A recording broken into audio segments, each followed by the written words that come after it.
Welcome to Behind the Paranormal with Paul and Ben Eno. Can we talk to the animals in our lives? What do they have to say? Most importantly, will the police listen to them? Hello, and welcome to the 330th broadcast of Behind the Paranormal with Paul and Ben Eno. I'm Ben, and those pretty odd questions came from my co-host and partner in the paranormal, my dad. But before we welcome our guest, it's time, of course, for our weekly paranormal contest. So last week's question was, in what country would you be most likely to run into the Cherufe? Well, I hope you don't run to the Cherufe because you'd be in serious trouble. But Amy Boyle from Boston was the first to answer that one correctly, and the answer was Chile. If you've ever seen one of those B movies with painted and befeathered tribesmen carrying hapless tourists up the side of a volcano to be tossed in, that would involve the Cherufe or a Cherufe-like creature, probably. These are supposedly evil humanoid creatures made of rock and magma that live deep inside volcanoes and can only be appeased with human sacrifices. I wonder how stuff like this starts, or legends like this start. But anyway, that's something for a different show. So this week's question is a little more cheerful than people being thrown into volcanoes. What race of beings are sometimes known as the lordly ones? And get that right and win a copy of Hear All Creatures, The Journey of an Animal Communicator by tonight's guest. Well, certainly the phone numbers this evening, and we do invite callers locally or from Canada, 401-766-1240, or really from anywhere if you want to pay the toll charges, or from anywhere in the USA toll-free, 800-449-1240. Or after the show, if you wish to answer the question, certainly you can call, or after the show, you can write Paul at BehindTheParanormal.com or Ben at BehindTheParanormal.com to submit an answer to the question about the lordly ones. Now to our guest. Karen Anderson, a very dear friend of ours, is an internationally known animal communicator and author of Hear All Creatures, The Journey of an Animal Communicator. She's a former police officer, actually, and Karen has had the ability to communicate with animals for as long as she can remember. Her abilities faded as she left childhood, however, reemerged in the first few years of the century. I make her sound like 200 years old. Who wrote this? But anyway, that's, of course, the century being this century, and Karen, of course, being a young adult and having regained her abilities to really to talk with animals. Since then, Karen has helped hundreds of people and animals and discovered the wisdom our animal friends have to offer. She lives in eastern Washington State, has been on the show a number of times. So check Behind the Paranormal website for our past guests, 2009, 2010, and you'll find Karen there, and you might like to listen to those podcasts as well. Her website, KarenAnderson.net.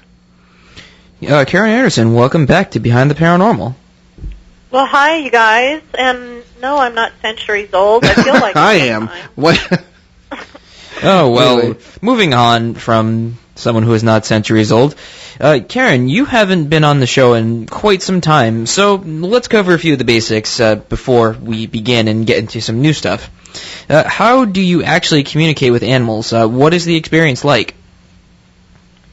Well, it's very much like having a conversation with a human, except that I have to listen, I'm going to say, with a higher tuned ear, and the animals talk to me like a thought that will pop into my mind. So I have to kind of switch around my focus from listening with my ears to listening with my heart. Well, in your book, it becomes really clear how different animals can be from each other. Can you talk a little bit about that? Oh, they're very different. It's very similar to taking a room with, say, a random 100 different people from all different walks of life in that room. You're going to have the same differences in animals from session to session. No two are ever the same. They each have their own distinct personality. Some have a sense of humor, some don't. Some are outgoing, some are shy, some are in good health, some are not.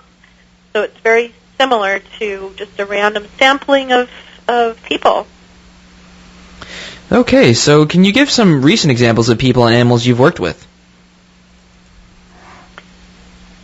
Well, yes, I can give you recent as of, just a few minutes ago. I just finished up with a client, and we were connecting with her deceased dog, and this dog was telling me how he was with all of their family members in the spirit world or in heaven or whatever you want to call it, and he started to describe them to me, and it turned out that he was asking me if I could mention the name like David, and David turned out to be her deceased father-in-law, and this dog went on to describe to me what he looked like, and he also brought through another female energy that he was with, and this wasn't a blood relative, just a family friend.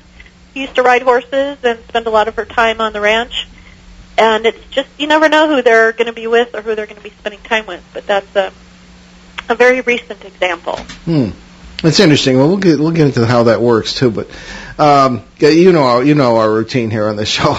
Karen, what's your response to those who might say that you're really just anybody who's a psychic or a medium can be asked this question? Those who might say that you're just really communicating with part of yourself, or worse, that you're in touch with negative entities who are pretending to be animals? Truly, the most evil creatures on this planet have been the human animal. The animals are truly all about love and light and happiness and sharing, and they're very honest, and it's working in the light, which is what I do. I only work with energies that are in the light. And as far as someone pretending to be an animal energy or coming through as possibly another kind of dark energy, I don't work with any other energies other than those in the light. So it's really not something I have to worry about. And just in my work, I've learned to only raise my vibration to the highest level during a session, and that way only the highest vibrational energies come through. Okay, well, now the word vibration, but I'm 42 years and I still don't understand what the word vibration means. But I'd like to share something very interesting with you that I just found out. As a matter of fact, it was, and I wish we'd found this guy before George Nuri did. George is our good friend, but he sometimes finds guests before we do. This particular fellow, I think he was on last night or the night before. I don't know if you heard it on Coast to Coast. Because it's earlier in your neck of the woods than it is here in the East Coast. But there was a fellow who was an official of the National Park Service who was talking, a former official of the National Park Service, the American National Park Service, talking about how a number of people have been vanishing lately in the national parks in the United States. And this has been going on for apparently the last few years. And he was saying that a lot of it isn't very cheerful. I mean, people... their bodies appearing, many miles from where there's really no way they could have made the journey. Weather was bad. There were mountain ranges in the way and all this sort of thing. But on the other hand, he said sometimes children are found having survived these experiences, and they will describe being taken care of by wolf-like creatures or bears who kept them warm all night and protected them. You ever run into anything like that? Missing people? No, but it's very fascinating. I think it's kind of cool myself. I saw something, Paul, the other night on the Nevada Triangle, because they were talking about the Bermuda Triangle, and then they started going into the Nevada Triangle. And the triangle's all over the planet. So I don't know if I was on the same wavelength or vibration, so to speak, as that question, but that is definitely very interesting, and I wouldn't put it past... there's no rule books, in this work that I do. There's no black and white. It has to be this way or that way. Yeah. There's a lot of gray area. Until it's proven to me otherwise, I would say, hey, check it out. Anything's possible. Yeah. One does hear these things, and very often they're well confirmed, because there are other aspects of that might indicate some of the characteristics people would point to toward alien abductions and all this business. We kind of reserve judgment on that. But anyway, I thought I'd share that with you because it says something about the animals who do it, if indeed that's how it does occur. Which brings me to a question I have always been fascinated with when it comes to your work, and that's the differences, if any, between your communication with domestic animals and wild animals, and we've talked about that previously, but it's been a long time. What's the story with that? Well, it truly is very different because the domesticated animals and those that we spend our day-to-day life with, they're very much into their humans and what's going on in your life and what's going on around them, what they see, what they feel, what they hear, everything from what you had for lunch the day before to maybe an upcoming trip or a moving or a new job or anything like that. They'll show me what's going on, just little snippets of day-to-day life. And when I connect with a wild animal, it's very much all about self-preservation. It's about staying safe, food, shelter, protection, that sort of self-preservation mode, and always either watching out over their shoulder or being careful about what they're doing. It's a very different perspective, and I think it shows how we truly do spoil our animals. I know I do, or I try to anyway, as compared to the wild animals who have to fend for themselves and they don't have anybody to rely on. Yeah, it's almost like human cultures. If you talk with people if you talk with a Khoisan Bushman in Africa, for example, they live in a relatively gentle environment compared with the Arctic or something, but they're still, their concern seems to be taking care of their families and where the next meal's coming from, that sort of thing. Exactly, and you can say that can be true for a pod of whales, and they don't have too many natural predators. Certainly, man is a predator to today's whales, but they are still all about family. They're all about protection and protecting each other, and they do show emotions. They show anger. They show happiness. It's some of the same feelings that you and I have that are very human-like, I'll say. They experience those just like we do. However, I would never try to humanize an animal because they truly are, in my opinion, they are so pure and so honest. It's the human animal that has a tendency to lie and cheat and betray and cover up and all of that stuff. Yeah.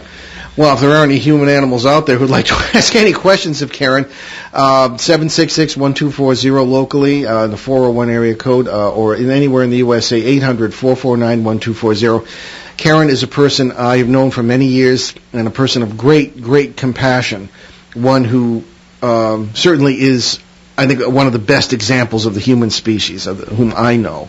And certainly I think that learning from the animals helps you become a higher being. Would you agree? Oh, definitely. It's something that is a marathon, not a sprint. I have come from a background of law enforcement, as you said in your introduction, and it's very hard to undo years and years of the way that we're used to being.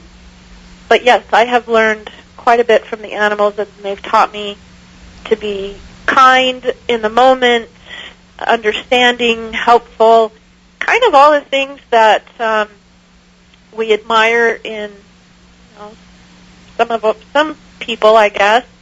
But it truly is all about Paul being and Ben being in the moment and enjoying the time here, that we are physically here, because it is really not the number of years, but the quality of the time that we're here that the animals say is important. They don't necessarily view a long life as a successful life. They view the quality of that time during that lifetime. Well put. Very well put. Well, it brings this conversation actually leads me to this philosophy paper I wrote, and I know in my philosophy class, we gave examples of how to put it, like the Greek gods and how they anthropomorphized, and I'll get to why this is important, but how I wrote a paper saying because it was just sort of a reflection on anything, so I picked art and music and how that reflects the human state, emotions, and emotional state of humans, even though I said that already. But I wrote that humans, we try to take ourselves away from the animals when in fact we are an animal ourselves, which is kind of a paradox if you think about it. So you saying that, or are you trying to say not to humanize the animals, would that mean, I'm trying to think of how to put this. Like, do you know what I'm trying to say? Yeah, I think so. Animalize the human, that doesn't sound... Yeah, because Mark Twain said, "Don't call other people animals because you're insulting the animals." Yeah, Exactly. true. Well, because but we're all to still discover animals. our common being, perhaps with them. Yeah, that we really aren't that different. Common spirit. Yeah. I mean, sure, we're capable of building weapons and things, but still, they're not that different from us. There was not let Karen answer here, but just a brief observation on that thing. I was young and working. As I was a kid working for the town of East Hartford, Connecticut, in this swamp. It was what I did. You'd never believe it. It was one of these town grants trying to build a park. Anyway, there was this crotchety old fellow who'd bring me out to the swamp every day in this little Jeep. And he stopped one day because a little squirrel was trying to cross the street. And this guy who doesn't look like he'd care if somebody's head was rolling around in the street said, "Come on, little brother, let's go." And I said, I later got to know him a little bit, and he thought of the animals as brother. He was a wonderful, wonderful guy. Just, the book was not like the cover. So, I just thought I'd make an observation that even those who seem to be most crusty are sometimes touched by our relations with the animals. Absolutely, and I think that's why therapy animals do so well, especially in the hospitals and the nursing homes, assisted living homes, or even those for children with terminal illnesses or who have suffered perhaps an amputation or some other defect of the other kids give them such a bad time, but then you take an animal in there that's had a similar surgery, and the animal could care less. They're just happy to be loved and cared for, and they don't see themselves as disabled. They don't see themselves as anything but whole. Mm-hmm. So I think in many ways, if the humans can become more animal-like in the kindest way, that is a good thing. Absolutely, I know exactly what you mean. Well, I remember my mother, Ben's grandmother, was in the nursing home until she, as we say, translated about a year ago. And there was a therapy dog who would come in and just really, people just lit up, Mm-hmm. I know some places have cats, dogs, whatever. I know one place had a therapy guinea pig or something, But all the animals lifted the spirits of the people. Which brings me to a question I have never asked you before that I can remember. What about the cat in the nursing home? I can't quite remember where it was, somewhere in the Midwest, halfway between where you are and we are. And the cat would get up on the bed and be with a person just before they died. Yeah. You're familiar with that. So what's with that? What's your interpretation of how that worked?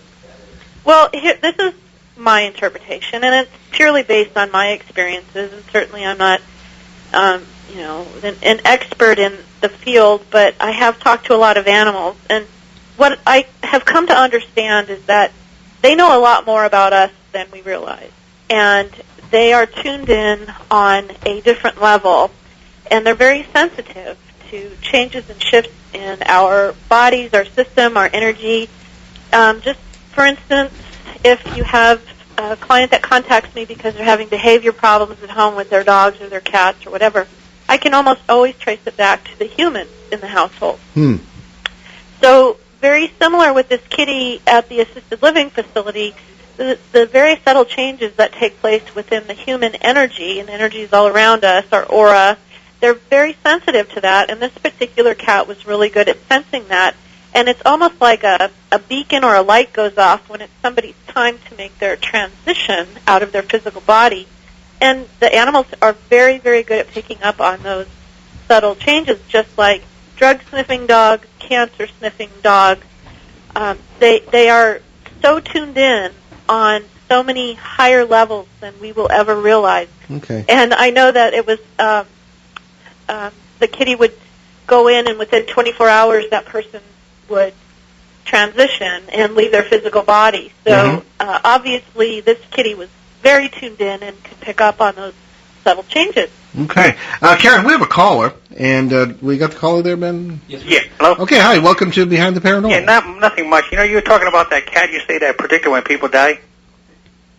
Yes. Okay, that was in Providence, you know, there was one. Now, I don't know if you're talking about a different one. Oh, no, I didn't quite recall where it was. Right in Providence. You're right in the listening you can look area. that up. I forget. I think it was Providence, somewhere in Rhode Island. I think it was Providence, but... Sure. No, I think you're right. Yeah. Do you have a question for Karen? Or? No, not really. I just wanted to... And, you know, the nice thing about animals is you can be scolding one day and they're friends with you a minute later. They don't hold grudges, no, do they? they don't. Yeah, very good. Well, very good observation. Thank you for pointing that out, sir. Actually, it's the first time I listened to you because it was about animals, but, you know... Well, I hope you'll listen again. Oh, well, you know, if you got something I like, yeah. Some of the stuff I don't really believe in, but... Yeah, well, we cover the whole gamut of, Yeah. If I hear something at the beginning of the show that's interesting, I'll listen. If not, you know. Okay, well, why not? And tonight, animals I like, so... Great. Okay. Thank you, sir. Bye-bye. Thank you. Okay, bye-bye. Well, there you go, Karen, a nice, honest caller. Karen, we love our animals, don't we? We do. Do you ever work with veterinarians? I do. I have several veterinarians that I work with, and one is an acupuncturist, an animal acupuncturist. The other is a holistic vet. And I have a few regular DVMs, doctors of veterinary medicine, that I work with, and it's becoming more and more popular for them to be open to the messages that I obtain during a session, and especially where an animal is either feeling pain, feeling discomfort. And this leads me to a recent session I had with a bulldog by the name of Annabelle. She was only about 3 years old, but she was getting very, very sick, and the vets could not determine what was wrong. So they scheduled a session with me, and she was able to show me some scar tissue-like stuff going on in her abdominal cavity. And they did an ultrasound, and it turned out that Annabelle had eaten a zipper out of someone's sweatshirt, and it had embedded itself in her abdominal wall, and the body created like a cocoon of scar tissue over it, but it was slowly causing her body to go septic. And they hadn't been able to feel it or see it before until I pinpointed where the problem was. So the vets are becoming more and more open to listening, which I think is great. Even in the 10 years that I've been practicing, you know, that's a huge shift from where things started. Yeah. Well, there's a lot of more open-minded people out there who were previously sort of stodgy types who only accepted the so-called scientific approach to these things. Right. Yeah. Okay. And I'm skeptical too. I was. Oh, so are we. Cop, sure. For Pete's sake. Have to be. You know, and as a cop, if you don't have evidence and facts, you don't have a case. Sure. So I understand the skeptical mind, and I think being skeptical is healthy. You should run things through and see what feels right, and definitely, you know, scrutinize things. And sometimes until you experience it for yourself, you really just can't know for sure, or have to be on the fence about it until you've had that experience yourself. That's true. Well, on that note, I'm glad you introduced the notion of law enforcement, because we're going to get into that after our break. But before that, we're going to take a bit of a break, and we'll be right back on Behind the Paranormal with Paul and Ben Eno on WOON 1240 AM and ONWorldwide.com in New England's beautiful Blackstone River Valley. Stay with us. Hi, I'm Greg Bell, the host of When Radio Was. I'm Mortimer. Bill. Is that you under that blindfold? Bill, with this thing on, I can't see who I am. No, I imagine not. Can't you see anything at all under that blindfold? On a clear day, I can see the blindfold. You can? Yeah. When Radio Was, shows from the past for today's imaginations. When Radio Was airs Monday through Friday, right here on ON 1240 Radio at 11 a.m. and 11 p.m. Okay, we just wanted to mention Kindle Fire. There are a million ideas, a million things you can do with the thing. And, of course, it is an e-reader. It's an object upon which you can download games and movies and all sorts of shows. And you can just do just about anything with it. It's full color. It's $1.99. Staples, and also from Amazon.com. You can do all kinds of things with it. There are the cheaper Kindles as well, if you just want to read books. $79, and I've heard even cheaper too. But again, Amazon Kindle Fire and Amazon Kindle, they make terrific gifts. I know Mother's Day is coming up, And I know that my mother, Ben's grandma, had a little trouble using microwaves and stuff, and I never did get her into e-readers. But a lot of the older people today are getting into these things, gaming and electronic stuff. So it can be a great gift for older people as well. And then, of course, especially if they're homebound, they don't have to go out and buy books or go to the expense of shipping and this sort of thing. So the Kindle Fire e-reader is a great way to download books, newspapers, and many other things. Of course, you can get 4 of my books. And I believe, Karen, I'm sure you can get Hero Creatures on Amazon Kindle as well. Oh, I haven't done that yet, Paul. Okay, well, I'll harass you until you do. We always try to bring the guests into the commercial here because most of them have books that are available on Kindle. But we'll help you get that going there. Okay. But certainly my books, Faces at the Window, Footsteps in the Attic, Rhode Island, A Genial History, used in a couple of our school districts. So if you have a student who's in history, studying state history, they might find that useful. And, of course, Turning Home, God, Ghosts, and Human Destiny. Kindle Fire, everybody, from Amazon.com. Check it out. Okay, we're back now behind the paranormal with Paul and Ben Eno on WOON 1240 AM. And our guest, of course, Karen Anderson, well-known, internationally known animal communicator, author, and very dear friend of ours. And you had introduced the notion, Karen, you are a former police officer yourself, of the whole idea of animals and the police. Okay, now I'm not talking about dog catchers here, but you had mentioned on the last time you were on that you were beginning to work with the police, or at least examining the possibility of animals as crime witnesses. Has that gone anywhere? Yeah, I've been working on quite a few cases, and some of them include missing children. So they're very near and dear to my heart, and something that I will continue to work on in my spare time, so to speak. Yeah. But it's coming to the point where even in law enforcement, there is a new awakening to any information is better than no information, and they're at least open to hearing from me or from the animals, so to speak, but especially when it comes to missing children. But I have found that the animals can be really good, reliable witnesses. It's just getting them up on the stand. That's the tough part. Yeah, I can imagine that'll be a kind of a step for the court. Let me give our call-in numbers again, because this is a particularly call-in worthy topic, certainly. 401-766-1240 in the local listening area, and 800-449-1240 anywhere in the USA. Speaking with Karen Anderson here. Now, Karen, where can you give us examples of any cases that you have worked on? I know you can't give specifics, yes. But I certainly can. Okay, so please go ahead.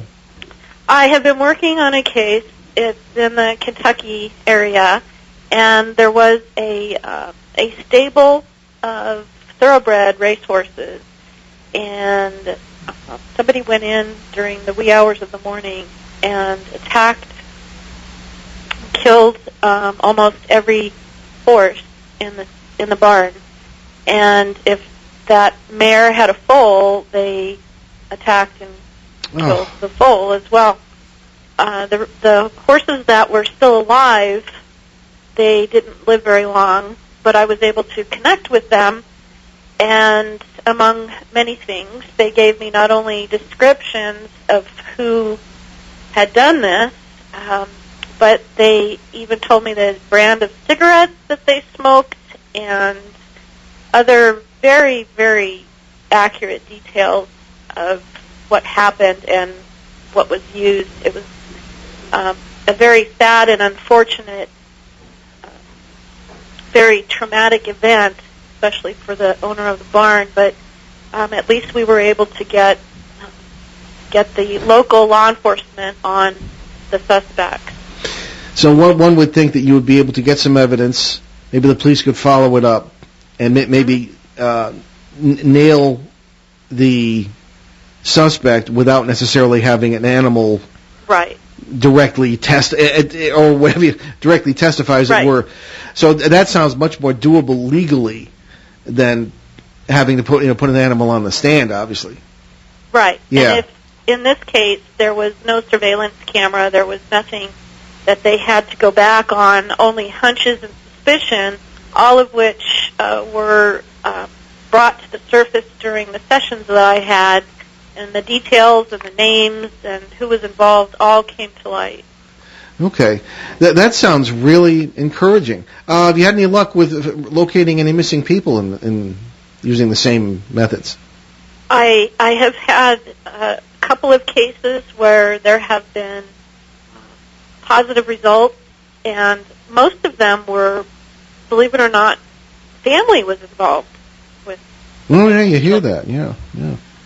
So, yes, I have worked on a couple of cases with missing children, and I've also been working on a murder case that has, I don't know, it's a cold case, 7 years or so, a very old murder case, and there was a murder, and there were 2 cats that witnessed the murder, and the cats were able to provide descriptions of the assailants, the manner of death, and also gave me the names of the primary suspects. Okay. When children, or I suppose just about anyone, witnesses a heinous crime of this kind, it affects them. How does it affect the animals? They can be very traumatized, as you can imagine. In the case with the horses, the surviving ones, the horses were so just stressed and traumatized by the whole thing. Their injuries were sometimes secondary to just the emotional stress that they experienced because they couldn't get away. They were trying everything they could to get away from the assailants, and they could not. Yeah. So it can have a very devastating effect. I mean, they feel pain just like you and I do. Mm-hmm. There are those who believe. Well, speaking of horses, there are those. I don't know, and Ben's older brother has a little more experience with horses than he does. But I've owned horses and stuff growing up and all.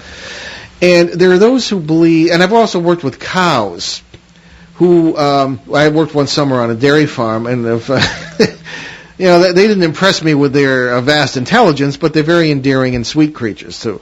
There are those who might say that horses are, or cows particularly, are not all that swift.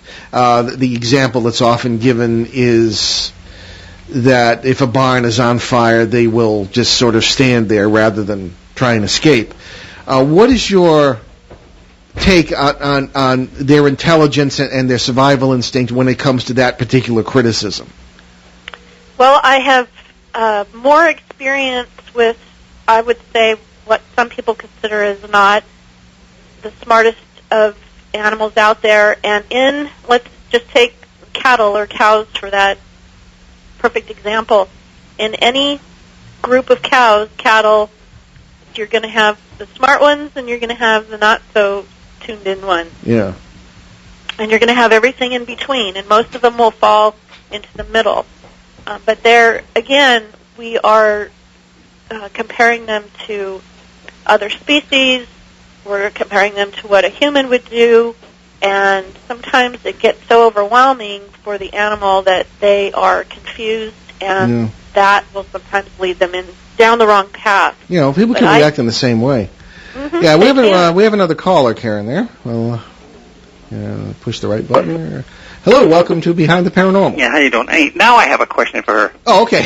Okay, now she says the animals can describe the person and what happened and all that. Now, see, I can't believe that. I mean, I want to know. I'm going to hang up, but I want her to just tell me how that could happen, because she said that happens, but she didn't say how it happened. Okay. I mean, to me, that's going over the edge, or the deep end or something, because I just can't understand that. Okay. Maybe I'm wrong, but maybe she can explain. Very good. Okay, thank you. Okay, Karen? Yeah? Okay, did you hear the question? I sure did. Okay, what's your response? My response is there is a level of communicating that goes beyond the spoken word. It is something like learning a new language. If you go to a foreign country, there's a feeling that you get when you communicate with certain animals. They'll send you images and pictures. They'll send you feelings. They'll send you words. Okay, Karen, could you speak up just a little bit, please? Mm-hmm. Okay, thank you. Go ahead. How's that? How's that, Ben? Much better. Thank you. Ben's running the board today, so he knows. Okay, go ahead. Communication with an animal is either visual, verbal, or through feelings, or all of the above. And those images and those messages come through just as clearly as if you were to write a message in an email to someone and send it off. It's an energetic message, and it comes through, and it can be received and translated and delivered. Okay. Perhaps the caller might be interested in examples of evidence of this that have been obtained from animals that has turned out to be true according to police techniques. Well, I would recommend going to my Facebook page because I post on there actual examples from sessions that I have just completed. There, a recent one on there I just did was a client contacted me when it was after she had to help her dog transition. And during the session, I kept seeing what I thought was a white goose or a white duck or some kind of white bird. I had no idea what that was. After the session, she later told me that she had this goodbye ceremony for her dog next to a beautiful lake. And during the middle of the procedure of saying goodbye to her dog with the vet, a lone white swan came out of nowhere and stayed next to them on the water. Okay. So the proof and the evidence is in the message, and the clients are the ones who back it up. Okay. All right, I do hear you. We have another caller at this point. Hello, welcome to Behind the Paranormal. Good evening, everyone. How are you tonight? Good evening. Do you have a question for Karen? Well, yeah, I just actually wanted to talk about my experience with my cat, Taz. Okay. My name's Scott, and Taz is gone now, but I don't like to tell a lot of people this because unless you know me personally or knew Taz, you know, I'm hesitant to talk about this. But Taz and I really could sit down and communicate mentally. And it's not a thing where it's very difficult to explain. We would sit and look at each other, and it's more of a stream of consciousness almost, where if he would beam his thoughts to me, I would beam my thoughts back to him. It wasn't like, well, Taz, how do you think the Patriots are going to do today? Well, I'll tell you, Scott, maybe if they have a good run defense. It's nothing like that. It's more of a... Karen, do you understand what I'm saying? I so understand what you're saying, and thank you for calling in. It's very difficult to describe. And here's an example. If you have ever had a human friend and you haven't thought about them in years, and all of a sudden they pop into your head, and then the very next day you get a phone call from them, that's being on the same vibrational wavelength or whatever. That's connecting energetically. And the same can be said for if you have children, if you've raised children, if you've ever had that gut feeling that something was wrong or somebody was doing something that was wrong, it turns out that they were, that is also tuning in energetically. It's just a matter of realizing there's more out there than the spoken or written word, being open to it, and yes, you do receive messages in many different ways, and it is on a much higher level, although I have had some animals show me that they support their the sports teams that the family supports too. Yeah, there are seasons when the Red Sox could use more support. Yeah. When I got Taz, he was probably 10, 12 weeks old, so he was small. But I realized how so intelligent he was. I've had a cat my entire life since I was very, very young. And I have a philosophy. I believe that most people, regardless of how kind they are to the animal, they never yell or hit the animal, but they always want that animal to understand, I am in charge. You are subservient to me. And I realized I didn't want Taz growing up feeling that way. And I remember, he was probably about 6 or 8 months old when he really could really communicate. And I explained to him, you are no one's pet or property. I am not your master. You are not my pet. We live in this home together. And I think that really kind of opened our minds up together because he understood, okay, you get it. You understand me. Yeah, now that's the way we look at our cats. They're friends who live with us, family members. Yep, I have a hard time calling us their owners. I think if anybody owns anyone, they own us. Yeah. In more ways than one, but they truly are intelligent, sentient beings capable of feelings and emotions and thoughts and thought processes. They may not deliver it the same way a human does, but they're not human. And I've also learned over the years that, to defend what I do means that I need to defend it. And I really don't. I'm here for those that are open to the process, that want to be closer to their animals or their deceased human loved ones on a higher level. And I certainly understand the skepticism, and to the last caller, unless you have experienced it, like you said with Taz, it's really hard to describe and put it into words. But it is, because it's clear. Like, just a quick example. One afternoon, he was sitting by his food bowl, and I was over by the refrigerator, and he just was staring at me, and I looked at him, and we locked gaze, and he just said, I'm really tired of this food. And I said, oh, okay, and I got him different food. It was a clear message in my mind. It wasn't like, oh, maybe he's not eating. It was a clear, Right. Let me ask you something. I'm sorry to interrupt you, but did you get that in verbally, or did you get it in an image or a feeling? Tell me how you received that message. It was a voice in my mind. That's how we used to talk. He didn't meow or anything like that. We would lock gaze, and our minds would just open up to each other. That's awesome, and that's called being clairaudient, and I am mainly clairaudient. So for those who are listening, you can Google that. Clairaudient is the ability to hear things that you wouldn't be able to hear with just normal human hearing. And it's like hearing a thought in your head, but it's not your thought. And I totally understand that, because that's one of the... Yeah, no, that's absolutely true, Karen, because most of the time when we communicate, I try to learn his meows, because, as you well know, cats have such an extensive vocabulary. They do. But normally, the most of the time when we got our best conversations together, it was when we were just staring into each other's eyes. Our minds were open, and then it was just like you opened up a faucet, and the thoughts were just flowing back and forth, he would beam his thoughts to me, I would beam my thoughts back to him. And like I said, I'm hesitant to talk about it, but since you're on, I really just wanted to call and support you and say, yeah, I've been there. I understand exactly what you're talking about. All right, Scott, before you go, can I just interject something that's of interest to us and Karen, too, I'm sure. The difference between animals who are with us and animals who like yours, have passed. I mean, we don't believe in death around here. It's just a ridiculous concept. But we have no word really in English to describe. We use the word translate. But the point being that, how has your relationship with the cat changed since he passed or translated, or what's your attitude toward that?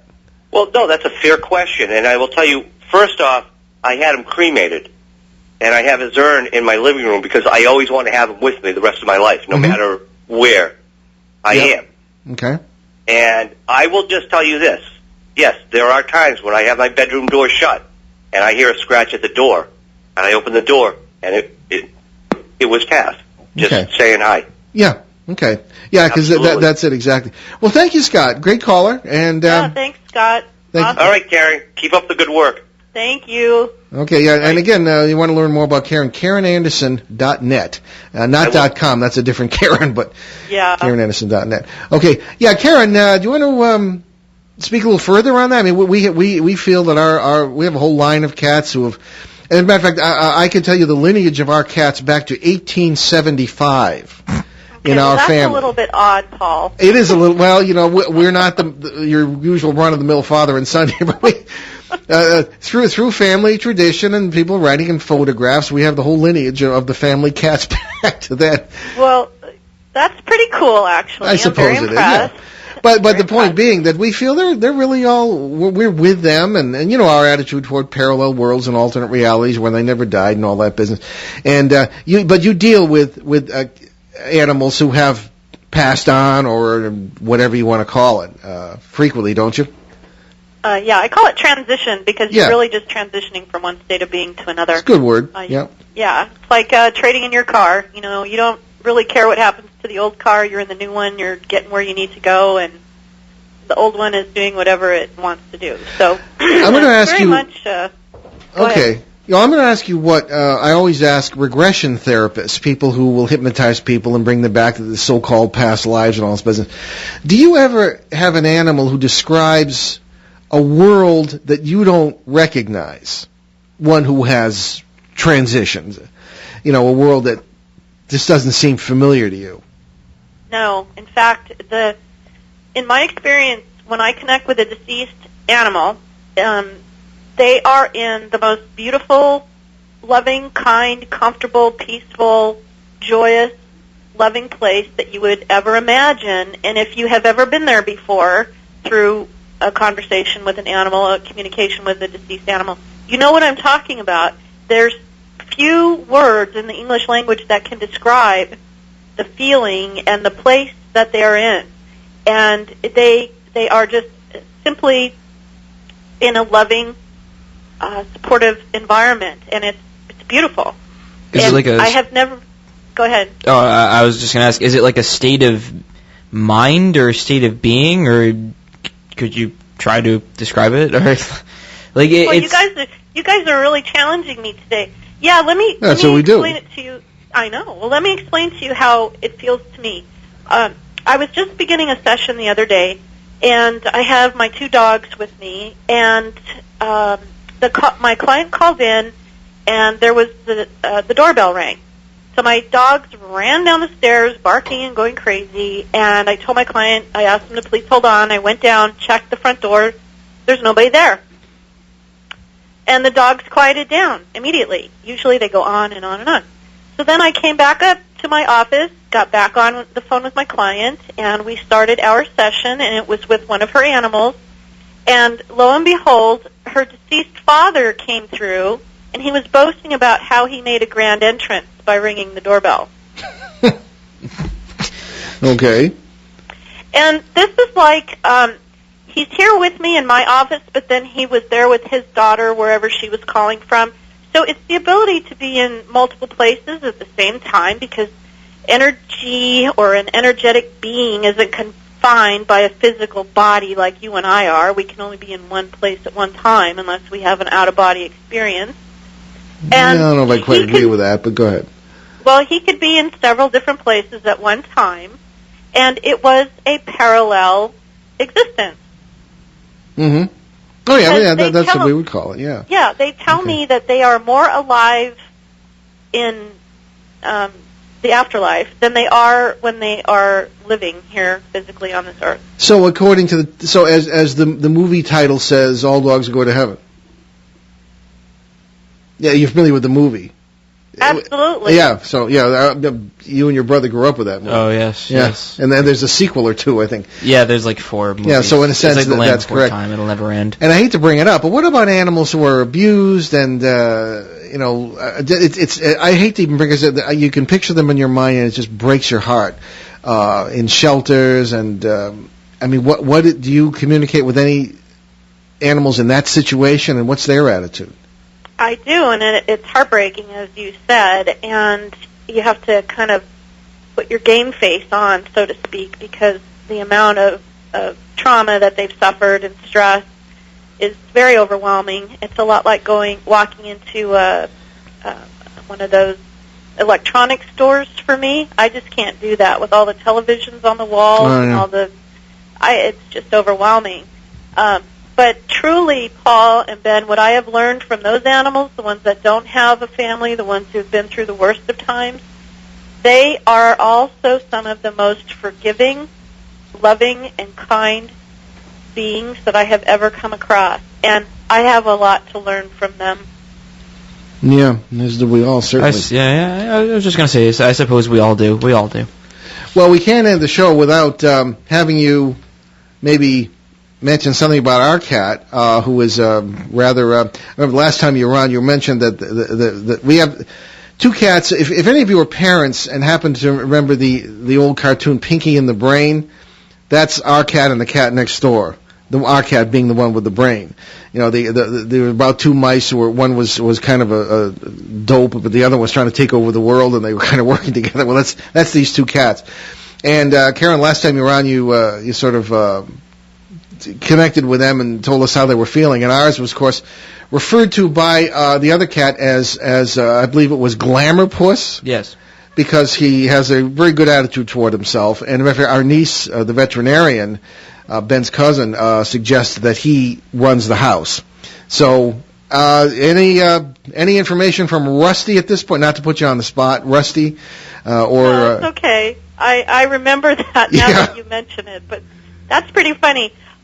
Rusty is all about Rusty, as you have said, and he is, I'm going to say, quite proud of his accomplishments. He feels that... Yes, he's a major figure in the community here. Yes, he feels that he probably should be running the city, which is about to go bankrupt. So. He could probably do a pretty good job.